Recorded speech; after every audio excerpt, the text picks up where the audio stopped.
L'univers 2, son origine.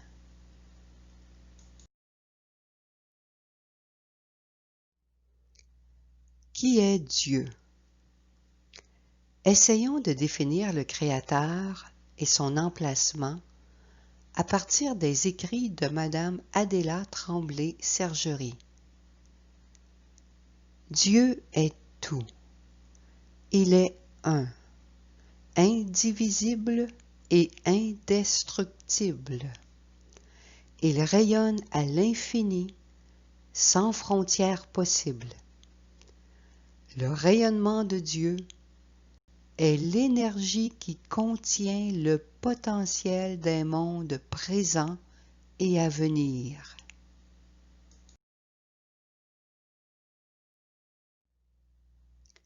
L'énergie est l'essence même de Dieu.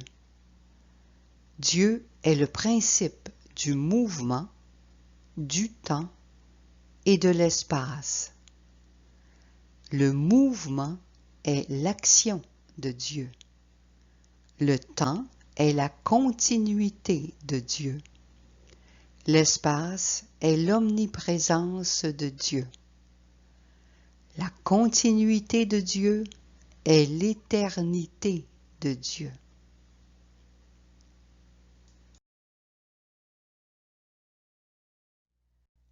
Nous pourrions remplir des pages entières sur la définition de Dieu. Mais en résumé, Dieu est créateur. Il crée sans cesse en projetant de l'énergie.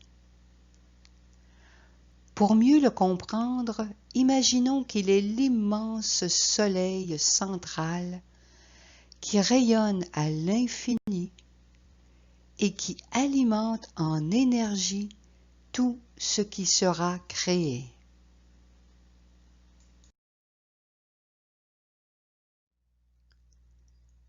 Son emplacement. Dans ses communications, Madame Adéla Tremblay-Sergerie situe l'emplacement de Dieu à l'île centrale. Le lieu propre de Dieu est au pivot de l'île centrale, nous dit-elle. C'est l'île de la source énergétique du cosmos. C'est le réservoir de toute vie, de toute matière et de toute création. Quand on dit que Dieu demeure dans un lieu précis, on dit que la source est le pivot stable, inébranlable, qui tient autour de lui toute la matière qui s'est formée dans le rayonnement de cette source.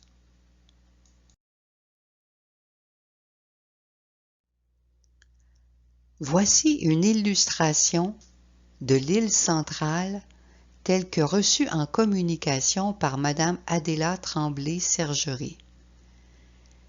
Elle nous est représentée sous la forme d'une sphère et comportant 6 paliers,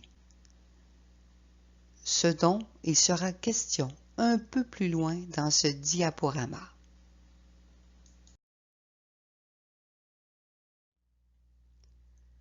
Maintenant, représentons-nous l'île centrale comme une sphère au-dessus de la sphère du cosmos et d'une immensité inimaginable.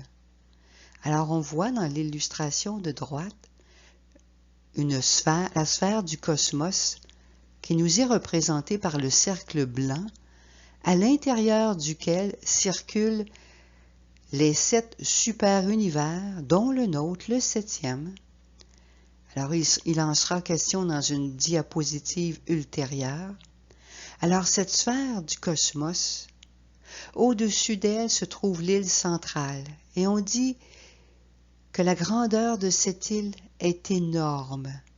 Elle ne peut se mesurer par des intelligences humaines.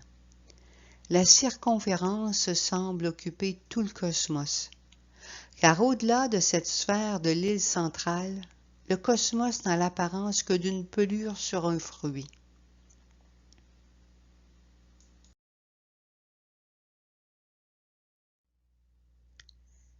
Décrivons maintenant l'île centrale. Voici ce qu'en dit Madame Adéla Tremblay-Sergerie. L'île centrale est divisée en 6 paliers. Le premier, au sommet, est composé d'énergie rouge, qui est celle du Père. Elle renferme toutes les autres énergies.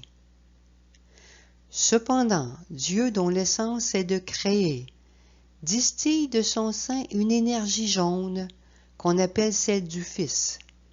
Elle est essentiellement créatrice de la matière première que d'autres énergies viendront compléter. Elle forme le deuxième palier.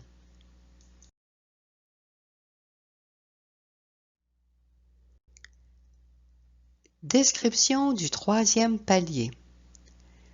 L'énergie rouge fait sortir de nouveau de son sein une autre forme de puissance qui constitue le troisième palier et qu'on appelle l'énergie bleue de l'esprit. Cette énergie donne le souffle de vie à la matière en lui donnant le mouvement qui met en marche le mécanisme de la création.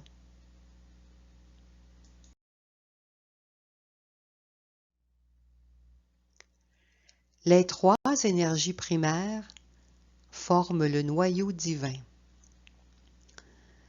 Le cosmos tout entier est tenu en mouvement par les 3 énergies primaires des 3 premiers paliers que nous venons de présenter. Nous pourrions dire que c'est le noyau, l'élément premier de tout ce qui existe. Maintenant, l'énergie primaire divine doit sortir de l'île centrale pour alimenter le cosmos. Le Créateur y a pensé, en plaçant dans la structure de son île des réservoirs pour condenser ces énergies, ainsi que des canaux de distribution de celles-ci, ce que nous vous présentons dans la prochaine diapositive.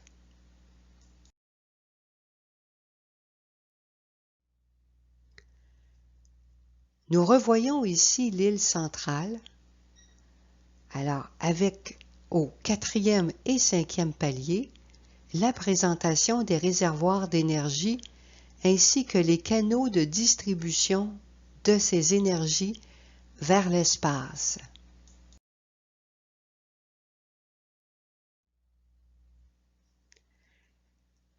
Décrivons maintenant les 4e et 5e paliers.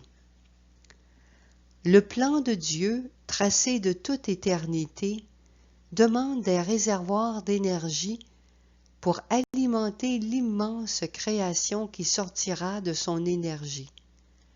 Ces réservoirs constituent le 4e palier. L'île centrale, quoique n'ayant ni temps ni espace, contient tout de même des canaux par lesquels l'énergie est distribuée également dans l'espace. La disposition de ces canaux forme un cercle divisé en 360 degrés. Il constitue le 5e palier.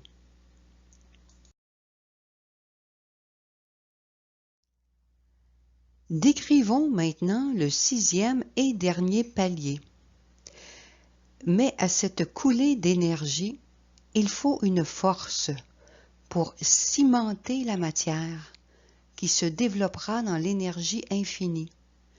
Une force libre qui s'introduira dans tous les interstices de cette matière qui, en se différenciant, devra être retenue ensemble.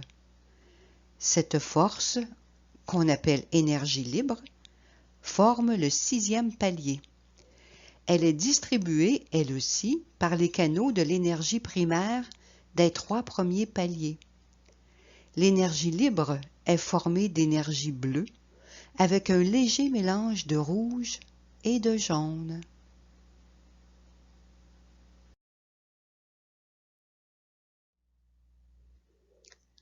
Résumons la structure de l'île centrale. Nous avons vu au premier palier l'énergie rouge du Père, dont l'attribut premier est la puissance créatrice.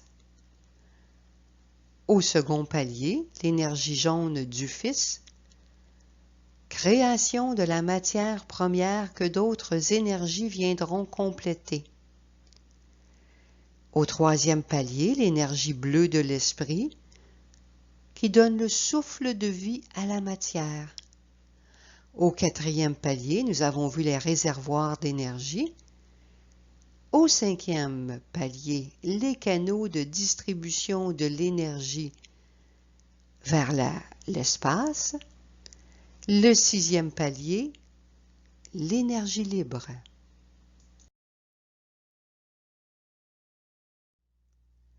Informations additionnelles concernant l'île centrale. Alors, complétons notre compréhension de la structure de l'île centrale par des informations additionnelles concernant les cinquième et sixième paliers. Au cinquième palier, c'est-à-dire celui des canaux de distribution de l'énergie, les 360 degrés, alors nous avons vu que l'énergie que déversent les canaux de l'île centrale est de l'énergie primaire rouge, jaune et bleu. Ce sont en somme les mêmes trois énergies primaires avec leurs qualités que nous avons déjà présentées dans la description des lois.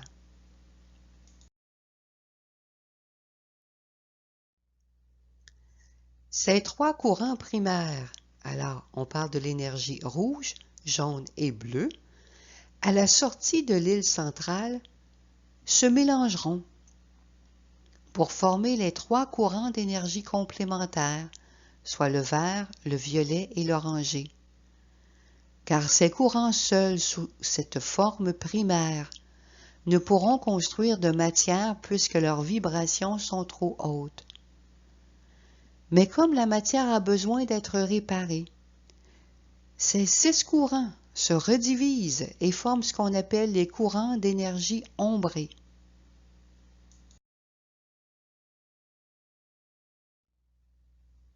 Dans l'illustration suivante, nous voyons ces 12 courants illustrés. Alors d'abord, les 3 premiers, le rouge, le jaune et le bleu, nos courants d'énergie primaire, qui en se mélangeant vont former les énergies complémentaires vert, violet et orangé, et en se remélangeant, les ombrés font leur apparition, à savoir le rouge ombré, le jaune ombré, le bleu ombré, le vert ombré, le violet ombré et l'orangé ombré.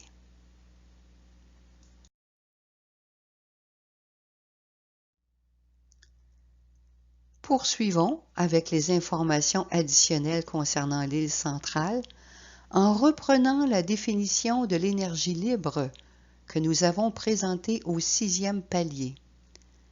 Nous disions cette force qui s'introduira dans tous les interstices de cette matière qui, en se différenciant, devra être retenue ensemble. Pour fin de compréhension, l'énergie libre aura entre autres la même fonction que les clous et les vis que nous utilisons pour retenir ensemble les différents matériaux de construction. Si l'énergie libre n'existait pas, aucune matière ne pourrait être formée.